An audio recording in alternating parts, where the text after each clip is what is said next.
One state one election. जब भी ये एक स्लोगन सुनते हैं, मन में एक सवाल उठता है कि क्या कभी भी भाजपा सरकार जो प्रदेश में इस वक्त है, हम उसकी बात कर रहे हैं, इस सपने को साकार करेगी? क्योंकि ये सपना फिलहाल अधूरा रहता नजर आ रहा है। 2026 में होने वाले नगरीय निकाय और पंचायती राज संस्थाओं के चुनाव अब एक साथ नहीं हो पाएंगे। ये बात कहीं ना कहीं जहन में आ रही है।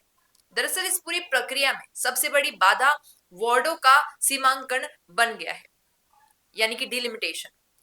और खबर यही है कि प्रदेश के 113 शहरों में जो वार्ड बढ़ाए गए हैं, उन्हें अब या तो फिर से घटाना होगा या फिर उनकी नई सीमाएं तय करनी होगी। आंकड़ों की अगर हम बात करें तो कुल 2162 वार्डों की सीमाओं और उनकी जनसंख्याओं के समीकरणों में फिर से फेरबदल करना होगा।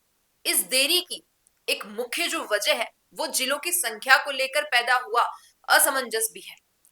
25 बनाम 16 जिलों के प्रशासनिक गणित के ने चुनाव की तैयारी पर ब्रेक लगा दिया है। जानकारों का ये मानना है कि तकनीकी अड़चनों के कारण तय समय पर वन स्टेट वन इलेक्शन फॉर्मूले को लागू करना अब नामुमकिन सा लग रहा है।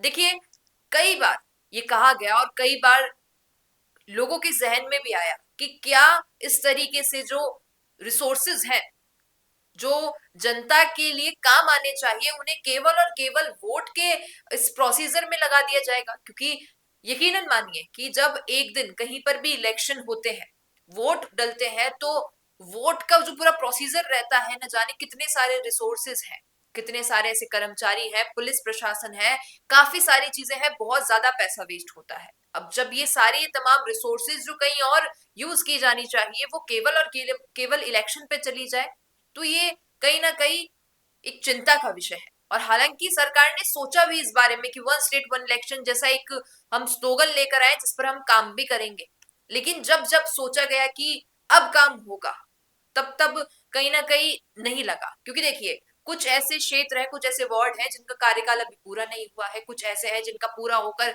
ज्यादा वक्त होने पर है। तो कहीं ना कहीं इन सभी को एक साथ बैलेंस करना ये बहुत सीमा से परे भी जा रहा है, सोच से परे भी जा रहा है। और सबसे बड़ा सवाल तो यही उठता है कि आखिर सरकार इन सभी को मैनेज कैसे करेगी। सरकार के इस ड्रीम प्रोजेक्ट के टलने से न केवल प्रशासनिक अमले में हलचल है, बल्कि स्थानीय स्तर पर चुनाव लड़ने की तैयारी कर रहे उम्मीदवारों के समीकरण भी बदल सकते हैं। और हमारी भी नजर जो है इसी चीज पर बनी हुई है, क्योंकि 15 अप्रैल तक का सुप्रीम कोर्ट ने आदेश जारी कर दिया है। हालांकि ये भी तैयारी की जा रही है कि कैसे भी करके सुप्रीम कोर्ट से एक ये निर्देश निकलवा लिया जाए कि इस जो ये डेट है इसे एक्सटेंड करके मई जून तक ले जाया जाए, क्योंकि कुछ ऐसे वार्ड हैं जहां पर महीने 2 महीने का ही डिफरेंस पड़ रहा है। लेकिन सोचने वाली बात है, जब सुप्रीम कोर्ट ने काफी कुछ सोच विचार करके ये निर्देश जारी किए हैं कि 15 अप्रैल तक आपको चुनाव करवाने ही है, तो अब क्या सरकार को मौका और वक्त मिलेगा या नहीं? आपकी क्या राय है? और जो लोग तैयारी कर रहे थे भाई साहब पार्षद और सरपंच बनने की, उनके लिए खास तौर पर कि सोच विचार कर लीजिए। और आपकी क्या राय है कि वन स्टेट वन इलेक्शन होने चाहिए या फिर जो चल रहा है उसे चलने देना चाहिए? क्या कहना है कमेंट में बता दीजिएगा। पसंद आया हुआ वीडियो तो इसे लाइक करना, शेयर करना और हमारे चैनल द फैक्ट इंडिया को सब्सक्राइब करना ना भूलना। धन्यवाद। रुकिए और जरा ध्यान से सुनिए। क्या आप हमारी इन खबरों से अपने व्यापार को भी बढ़ाना चाहते हैं?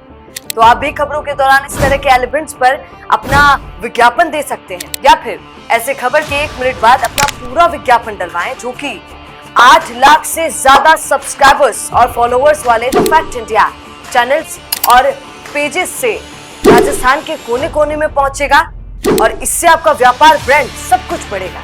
बिजनेस अच्छा हो सकता है, लेकिन अगर नाम नहीं दिखा तो पहचान कैसे बनेगी? अब टेंशन छोड़िए, द फैक्ट इंडिया आपके बिजनेस को देगा वो पहचान जो पूरे राजस्थान में हर किसी तक पहुंचे। न्यूज चैनल पर विज्ञापन, पॉडकास्ट और प्रमोशन के जरिए आप सीधे 5 लाख सब्सक्राइबर और 10 करोड़ से ज्यादा व्यूज तक अपनी पहुंच बना सकते हैं। तो देर किस बात की, आज ही द फैक्ट इंडिया से जुड़िए और अपने बिजनेस को बनाइए हर